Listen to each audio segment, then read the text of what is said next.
sajikan kepada kita semua, yaitu apakah pelajaran yang kita dapat dari kisah Zekius. Tapi sebelum itu saya mau bawa kita semua tunduk kepala dan berdoa sama-sama. Tuhan di surga, terpuji namamu Tuhan. Kami di sini siap untuk mendengarkan firman-Mu. Biarlah apapun yang kami dengarkan, biarlah ini menjadi berkat kepada semua orang. Mungkin yang menonton, dan biarlah mereka juga akan saling membagikan firman ini di teman-teman mereka masing-masing, supaya teman-teman mereka juga dapat merasakan berkat yang sama yang ada di kisah Zekius. Puji nama Tuhan dan nama Yesus Kristus. Amin.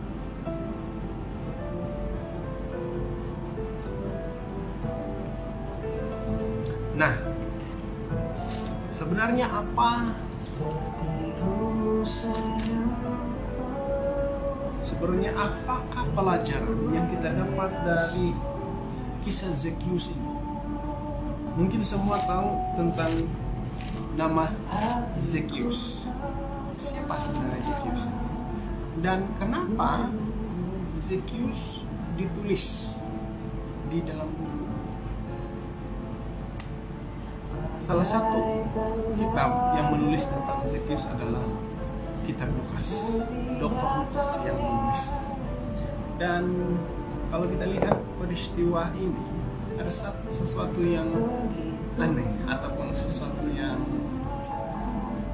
saya ingin tahu lebih dalam tentang kisah Zekius.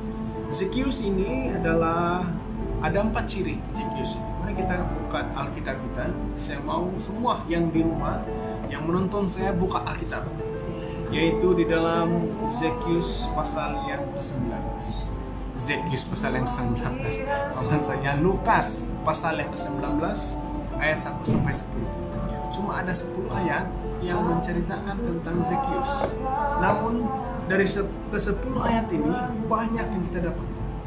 Nah, salah satunya, mari kita mulahkan dengan ayat yang pertama. Zekius Lukas pasal 19 ayat yang pertama.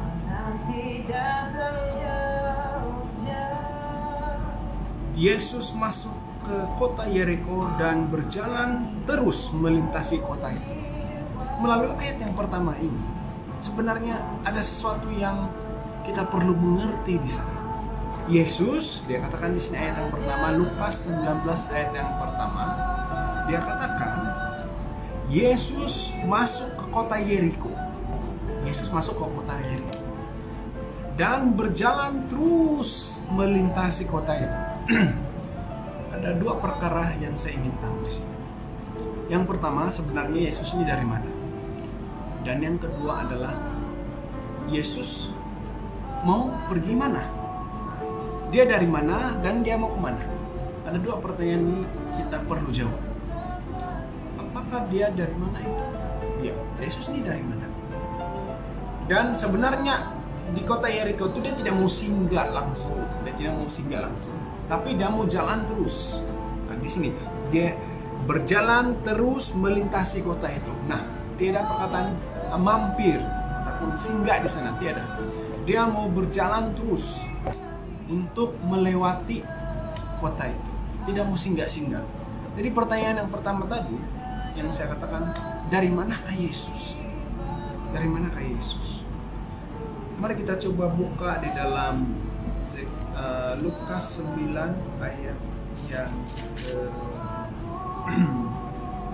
ayat ke-28. 28 sehinggalah 31. Di sini saya bacakan. Lukas 9 ayat 28 sampai 31. Kira-kira 8 hari sesudah segala pengajaran itu, Yesus membawa Petrus, Yohanes, dan Yakobus lalu naik ke atas gunung untuk berdoa. Di atas gunung, ketika ia berdoa, rupa wajahnya berubah dan pakaiannya menjadi putih berkilau-kilauan. Ayat ke-30. dan tampaklah dua orang berbicara dengan Yesus, yaitu Musa dan Elia. Keduanya menampakkan diri dalam kemuliaan dan berbicara tentang tujuan kepergiannya yang akan digenapinya di Yerusalem. Nah, kita melihat di sini bahwa Yesus itu dari atas gunung. Ya, dia dari atas gunung, dan siapa dia jumpa di sana? Yang dia jumpa di sana adalah Musa dan Elia. Dan apa tujuan dia di atas gunung itu? Tujuan dia di atas gunung adalah di sini ayatnya. Ayat yang ke-31. Keduanya menampakkan diri dalam kemuliaan dan berbicara tentang tujuan kepergiannya. Yesus pergi ke atas gunung itu pada saat itu, dan si Musa sama si Elia dia berbicara, dia orang miboboros kayak dusun lah, ataupun ya bercakap-cakap tentang kepergiannya, tentang kepergian si Yesus, di mana digenapi di Yerusalem. Nah, kita sudah pahami bahwa Yesus dari atas gunung dan dia mau melalui itu kota Yeriko. Tujuan utama dia di Yerusalem. Sebenarnya apa dia mau buat di Yerusalem? Di sini dikatakan tentang tujuan kepergiannya yang akan digenapinya di Yerusalem. Apa maksud kepergiannya? Maksud kepergiannya di sini adalah, kalau dalam bahasa Ibrani adalah Exodus, ataupun keluar. Jadi dulu keluaran itu adalah Exodus, yaitu Musa membawa keluar bangsa Israel dari Mesir. Kalau pada saat ini Yesus keluar, ataupun Yesus membawa semua bangsa keluar dari aturan dosa. Itulah maksudnya.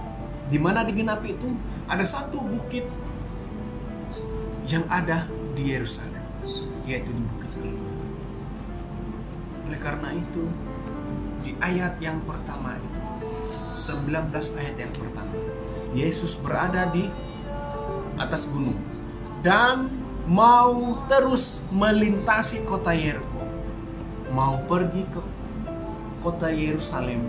Dan di dalam Yerusalem itu, di daerah Yerusalem itu ada satu bukit yang bernama Golgota, untuk membawa semua keluar dari hukuman dosa.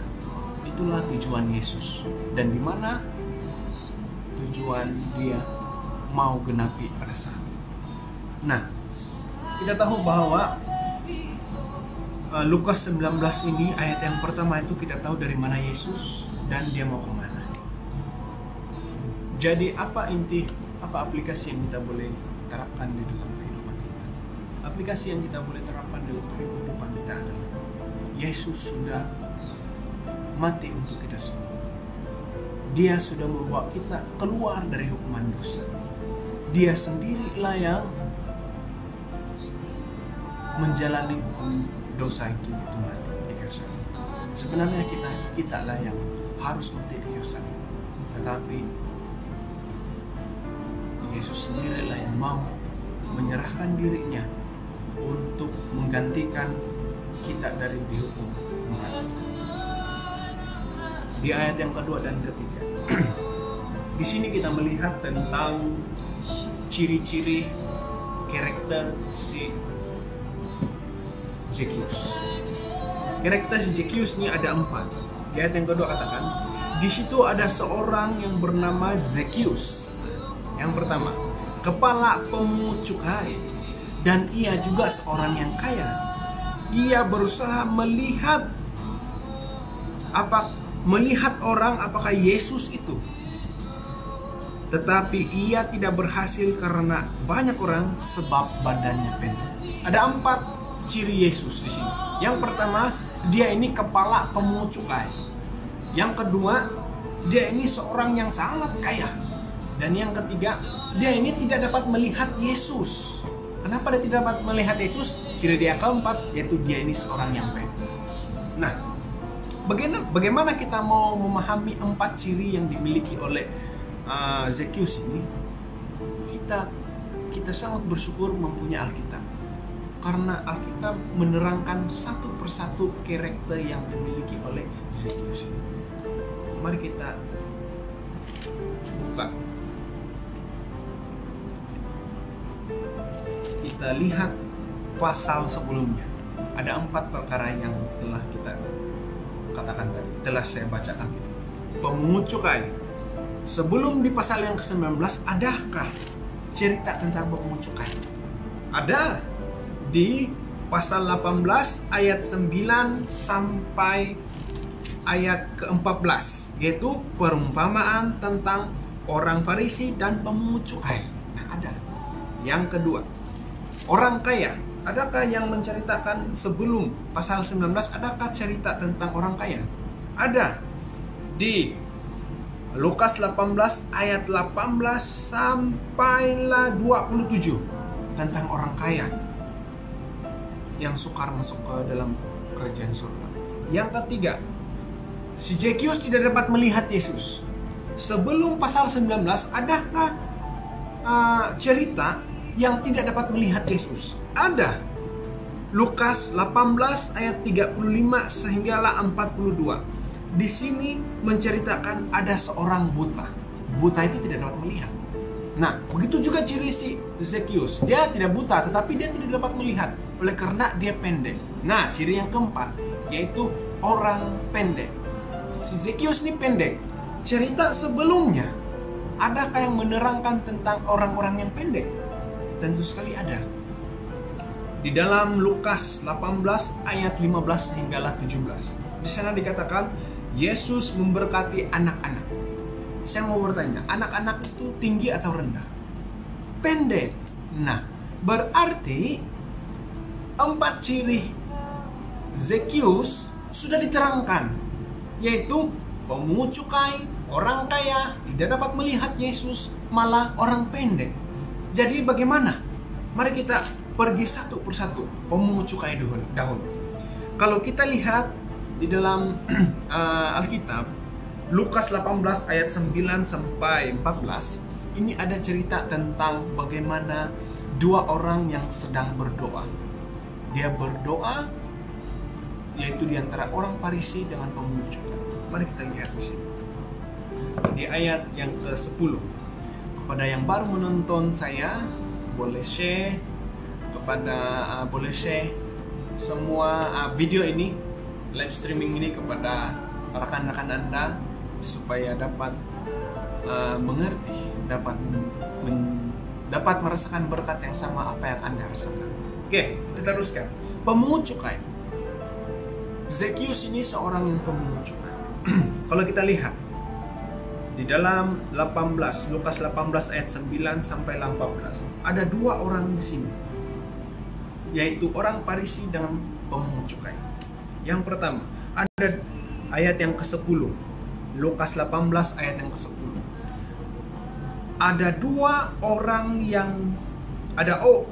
orang pergi ke bait Allah untuk berdoa. Yang seorang adalah Farisi dan yang lain adalah pemungut cukai. Kita lihat di sini ayat yang ke-11. Lukas 18 ayat yang 11. Orang Farisi itu berdiri berdoa di dalam hatinya begini. Ya Allah, aku mengucap syukur kepadamu karena aku tidak seperti semua orang. Bukan perampok, bukan orang lalim, dan bukan penzina, dan bukan juga seorang pemungut cukai ini. Kalau kita lihat dia punya doa di sini, pada waktu dia mau katakan pemungut cukai ini, dia kasih kuat-kuat karena dia tahu di dalam bait suci itu ada 2 orang, yaitu pemungut cukai dan dia sendiri yaitu orang Farisi. Tetapi orang pemungut cukai itu berada di belakang dan dia berada di depan. Dan apabila dia berdoa, saat dia mau cakap pemungut cukai, dia kasih kuat suara dia. Nah, seterusnya ayat ke-12. Aku berpuasa 2 kali seminggu. Aku memberikan persepuluhan dari segala penghasilanku. Coba kita kira berapa permintaan doa, berapa doa yang telah diungkapkan oleh orang Farisi. Oke, yang pertama, ya Allah, aku mengucap syukur kepadamu. Oke, itu karena aku tidak sama seperti semua orang yang lain. 1. Bukan perampok. 2. Bukan orang lalim. 3. Bukan penjina. 4. Bukan juga seperti pemungut cukai ini. 5. Aku berpuasa 2 kali seminggu. 6. Aku memberikan persepuluhan dari segala penghasilan. 7. Ada 7 doa yang dia lontarkan kepada Tuhan. Orang Farisi ini lontarkan kepada Tuhan. Dan ada sesuatu yang menarik yang saya boleh bagikan kepada Anda semua, yaitu angka 7 ini angka sempurna. Semua kita tahu itu angka sempurna. Dan saya boleh simpulkan doa dari orang Farisi itu, yaitu begini, cuma ada satu kata. Tuhan, saya sangat bersyukur karena saya ini orang yang sempurna. Itulah doa seorang yang Farisi. Siapa yang mengaku dia sempurna di dunia ini, dia itu adalah seorang Farisi. Sama seperti yang ada di perumpamaan. Apabila saya baca di sini, orang Farisi itu sangat bahaya. Sehinggalah dia berdoa pun kita boleh simpulkan dia ini sangat sempurna. Tetapi adakah Tuhan menjawab doa itu? Tidak. Mari kita lihat doa daripada seorang pemungut cukai. Tetapi ayat yang ke-13, Lukas 18 ayat yang ke-13, tetapi pemungut cukai itu berdiri jauh-jauh di belakang dia. Bahkan ia tidak berani menengadah ke langit. Dia tidak berani begini. Melainkan ia memukul diri dan berkata, ini doa seorang pemungut cukai. Ya Allah, kasihanilah aku orang yang berdosa. Seorang pemungut cukai itu dia merasakan dia ini sangat berdosa. Banyak dosa yang dia miliki. Apalagi kita kaitkan dengan seorang ketua pemungut cukai. Kalau sudah ketua pemungut cukai, berarti dia ini lebih berdosa. Zekius ini lebih banyak dosa dia, karena dia sudah ketua pemungut cukai. Ini baru pemungut cukai. Tetapi kalau sudah Lukas menuliskan Zekius ini seorang ketua pemungut cukai, itu berarti Zekius itu adalah yang sangat-sangat berdosa. Lebih berdosa daripada seorang pemungut cukai. Dia ini ketua. Saya mau katakan di sini bahwa walaupun kita sangat berdosa, Yesus masih mau datang untuk kita semua. Nah, kita sudah tahu bahwa seorang pemungut cukai yang sedang berdoa, yang dilambangkan sangat berdosa. Apalagi Zekius, ketua pemungut cukai, dia lebih sangat berdosa. Ciri yang kedua yaitu seorang yang kaya. Cerita di sini ada seorang anak muda, yaitu pemimpin. Dia mau datang kepada Tuhan. Dia katakan, Tuhan, di Lukas 18 ayat 18 sehinggalah ke 17. Dia katakan, Tuhan, Guru yang baik, apakah yang harus aku perbuat untuk memperoleh hidup yang kekal? Dia katakan,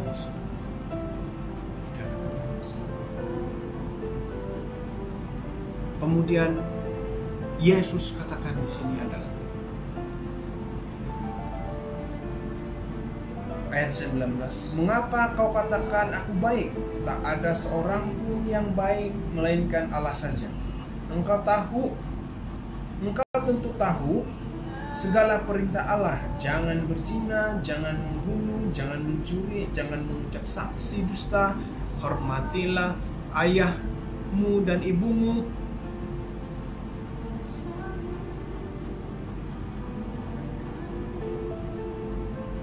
Dan anak muda ini menjawab, ataupun seorang pemimpin menjawab, kata orang itu, semua itu telah kuturuti sejak masa mudaku. Kemudian mendengar itu, Yesus berkata kepadanya, masih ada tinggal satu hal lagi yang harus kau perbuat. Juallah segala yang kau miliki dan bagi-bagikanlah itu kepada orang-orang miskin, maka engkau akan beroleh harta di surga. Kemudian datanglah kepadaku dan ikutlah aku. Ketika ayat yang ke-23, ketika orang itu mendengar perkataan itu, ia menjadi amat sedih karena ia sangat kaya. Apa yang dimaksudkan di sini adalah seorang yang kaya, yang mencintai harta dunia itu tidak akan diterima oleh Yesus Kristus. Kalau kaya tetapi dia sanggup meninggalkan kekayaan itu untuk mengikut Yesus karena hatinya bersama Yesus, itu tidak ada masalah. Tetapi kalau yang kaya tetapi hatinya di hartanya, itu sangat bermasalah. Oleh karena itu, dua karakter yang dimiliki oleh Zekius. Yang pertama, dia ini kepala pemungut cukai, yang dilambangkan dia ini sangat-sangat berdosa. Yang kedua, seorang yang kaya. Kalau seorang yang kaya di sini kita telah lihat mengalami tentang orang kaya tidak boleh masuk kerajaan surga. Sudah dua. Dan yang ketiga, apabila ayat yang ketiga ini, Zekius tidak dapat melihat si Yesus. Kalau kita lihat di sini cerita tentang di Lukas 18:35 Lukas 18 ayat 35 sehingga 43. Di sini diceritakan ada seorang buta. Dia juga sulit untuk menemui Yesus. Tetapi apa dia lakukan? Dia berteriak supaya dapat bertemu dengan Yesus. Begitu juga dengan yang dialami oleh Zekius. Dia ini tidak dapat melihat Yesus. Apa yang dia lakukan? Dia berlari pergi depan, kemudian dia naik ke atas pokok. Oleh karena dia pendek. Ciri-ciri yang keempat yaitu dia ini seorang yang pendek. Kalau kita lihat di sini Lukas 18 ayat 15 sampai 17, orang-orang pendek itu yaitu anak-anak kecil yang mau dekat sama Yesus pun kena halang. Tetapi apa dia bilang Yesus? Jangan halang mereka, karena seperti mereka lah yang mempunyai kerajaan surga. Ada 4 ciri yang dimiliki oleh Zekius ini. Semuanya adalah ciri-ciri yang sebenarnya tidak pas, tidak ngam untuk dekat sama Tuhan. Tetapi apa yang terjadi? Di ayat keempat dan kelima, Lukas 19 ayat 4 dan kelima. Maka berlarilah ia mendahului orang banyak, lalu memanjat pokok arah untuk melihat Yesus yang akan lewat di situ. Ayat yang kelima, ketika Yesus sampai ke tempat itu, ia melihat ke atas dan berkata, apa dia katakan? Zekius, segeralah turun, sebab hari ini aku mau menumpang di rumahmu. Coba kita lihat di ayat yang pertama. Yesus masuk ke kota Yeriko dan berjalan terus melintasi kota itu. Berarti sebenarnya tidak ada tujuan satupun dia mau singgah di rumah si Zekius. Tetapi apabila dia melihat Zekius di atas pokok, maksudnya dia bergegas, dia mau betul melihat Yesus dengan 4 cirinya yang sudah kita bacakan di Alkitab tadi, yaitu semua keempat ciri ini ditolak oleh Yesus. banyak ditolak oleh dunia, maafkan saya, ditolak oleh dunia. Tetapi 4 ciri ini diterima oleh Yesus. Dan dia mau tinggal di rumah si Zekius. Ayat yang ke-6, lalu Zekius segera turun dan menerima Yesus dengan sukacita. Dia di atas pokok, saya percaya dia terajun. Karena dia sangat gembira mau bertemu dengan Yesus. Dia sangat gembira. Ayat yang ke-7, tetapi semua yang melihatnya hal itu bersungut-sungut. Katanya adalah ia menumpang di rumah orang berdosa. Bersungut-sungut di sini. Siapa yang bersungut-sungut itu pada ketika itu adalah pada waktu si Zekius di atas pokok, dia terajun. Terus siapa katakan, saya mau pergi di rumah kau, saya mau tidur 1 malam di sana. Tapi semua orang yang disiring di tepi, di depan, di belakang, dia orang berbisik. Dia mau pergi tinggal di sana rumah si yang kurang berdosa. Zekius itu begini. Sangat berdosa dia katakan. Tentang ayat bersungut-sungut ini kita boleh lihat pengulangan katanya di Matius 20 ayat 11. Mari kita buka. Matius 20 ayat 11. Matius 20 ayat 11. Matius 20 ayat 11. Nah, saya mula dari ayat yang ke-8. Matius 20 ayat yang ke-8 sehinggalah ayat ke-11.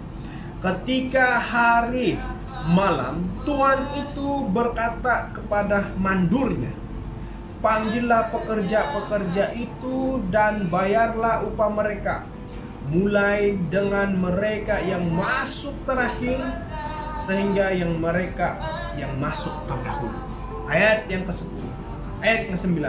Maka datanglah mereka yang mulai bekerja kira-kira pukul 5 dan mereka menerima masing-masing 1 dinar. Ayat yang ke-10.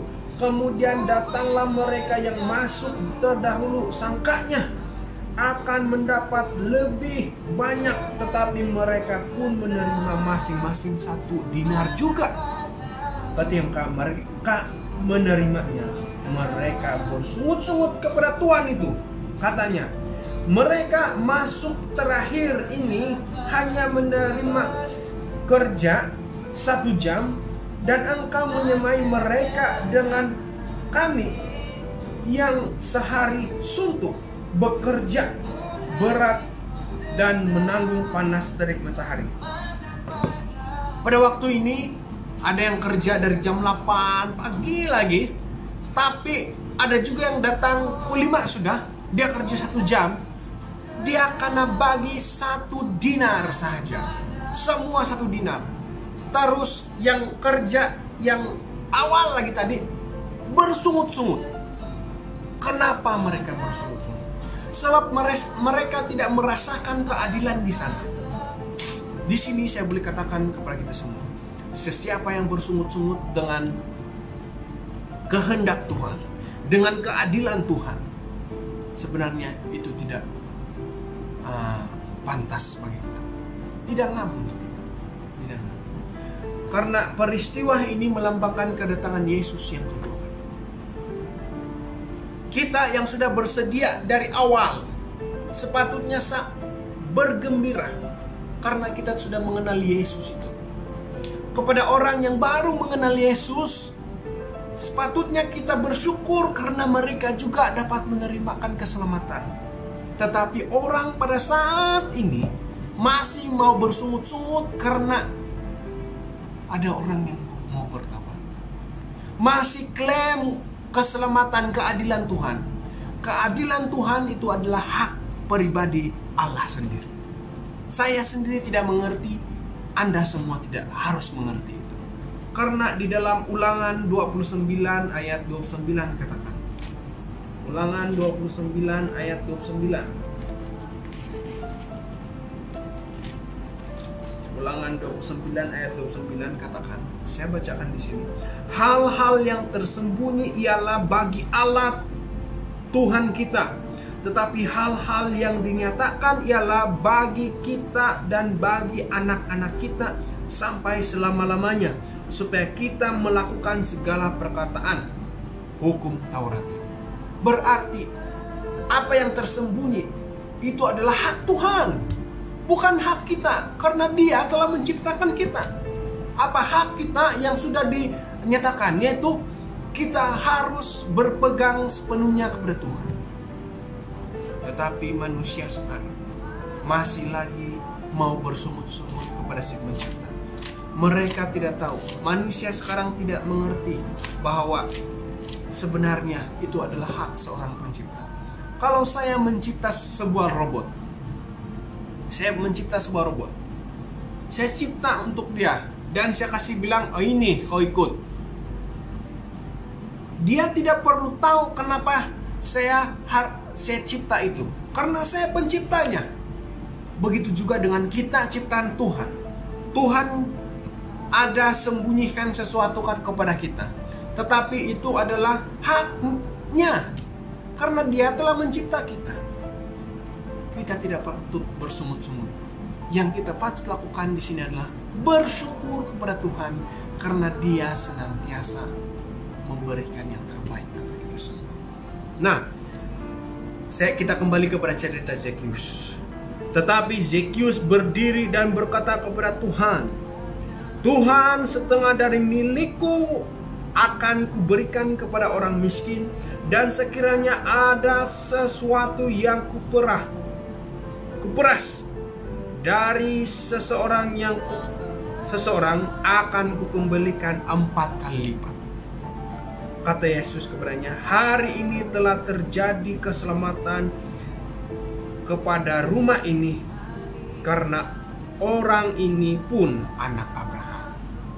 Nah, pada waktu ini pertobatan yang telah terjadi kepada Zekius, yaitu melalui actionnya, kita dapat lihat pertobatannya bagaimana, yaitu dia mau kembalikan semua yang telah dia lakukan. Dan satu-satunya yang perkara yang sangat luar biasa di sini adalah di ayat yang ke-9. Kata Yesus kepadanya, hari ini telah terjadi keselamatan kepada rumah ini, karena orang ini pun anak Abraham. Apa yang luar biasa di sini adalah bukan Zekius saja yang diselamatkan pada ketika itu, yang tinggal di rumah Zekius juga diselamatkan. Apakah itu istrinya? Apakah itu anak-anaknya? Apakah itu orang gajinya?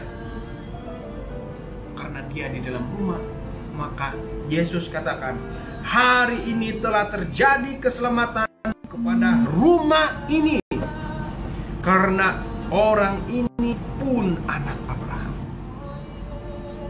Di ayat yang ke-10, sebab anak manusia akan datang untuk mencari dan menyelamatkan yang hilang.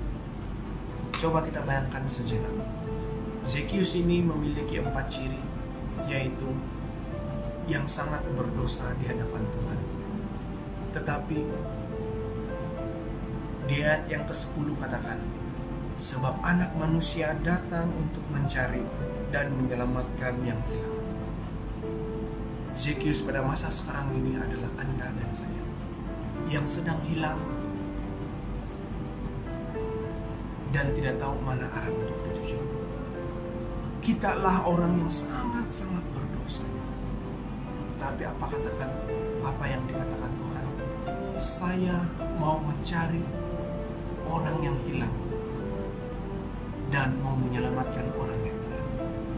Puji Tuhan, karena Tuhan begitu luar biasa. Dia mau menyelamatkan Anda dan saya. Dia datang ke dunia ini bukan sebagai orang yang untuk menyelamatkan orang yang sempurna. Karena di dunia ini tidak ada yang sempurna. Yesus datang ke dunia ini untuk menyelamatkan orang yang hilang. Siapakah itu Anda dan saya? Mungkin pada saat ini saya mau kita semua merenungkan sejenak betapa berdosanya diri kita sendiri. Mungkin dulu kita telah lakukan banyak dosa, tetapi kita baca ayat yang ke-10. Sebab anak manusia datang untuk mencari dan menyelamatkan yang hilang. Puji Tuhan, luar biasa. Karena Tuhan datang untuk mau menyelamatkan Anda dan saya. Puji Tuhan. Haleluya. Kiranya cerita daripada Zekius ini boleh menjadi berkat kepada Anda dan kepada saya. Sebab kita telah mengerti bahwa kitalah yang hilang dari Tuhan. Dan Tuhan mau mencari itu kembali supaya kita mau pergi dekat kepada Tuhan dan mau mengakui dosa kita. Dan Tuhan akan mengampuni kita dan akan menyelamatkan kita. Biarlah harimu pada saat ini diberkati Tuhan. Dan biarlah semua yang mendengar akan share video ini kepada semua orang, supaya mereka juga akan merasakan berkat yang sama seperti Anda rasakan. Selamat hari Sabat buat kita semua. Mari kita berdoa. Tuhan Allah Bapa yang tinggal di kerajaan surga, terpuji namamu Tuhan, karena Engkau telah menyertai kami sepanjang renungan tadi. Kami telah mengetahui Zekius seorang yang sangat berdosa, tetapi Yesus mau datang ke rumahnya dan Zekius bertobat. Kami juga Tuhan sangat berdosa pada saat ini. Kami mau Tuhan datang ke hati kami masing-masing. Dan kami percaya apabila Tuhan datang ke hati kami masing-masing, kami mau membuka pintu hati kami dan mau menerima Yesus tinggal di dalam kehidupan kami. Karena satu-satunya pengharapan kami adalah Yesus Kristus yang mati di kayu salib. Terpuji namamu Tuhan, termulia Engkau Tuhan. Di dalam nama Yesus kami berdoa. Amin. Terima kasih kepada semua yang telah menonton. Biarlah video yang saya rekam ini ataupun live streaming pada saat ini boleh menjadi berkat kepada semua. Selamat hari Sabat, Tuhan memberkati. Stay at home dan biarlah Anda senantiasa berada di dalam keadaan yang baik bersama-sama dengan keluarga masing-masing. Tuhan berkati. Selamat hari Sabat.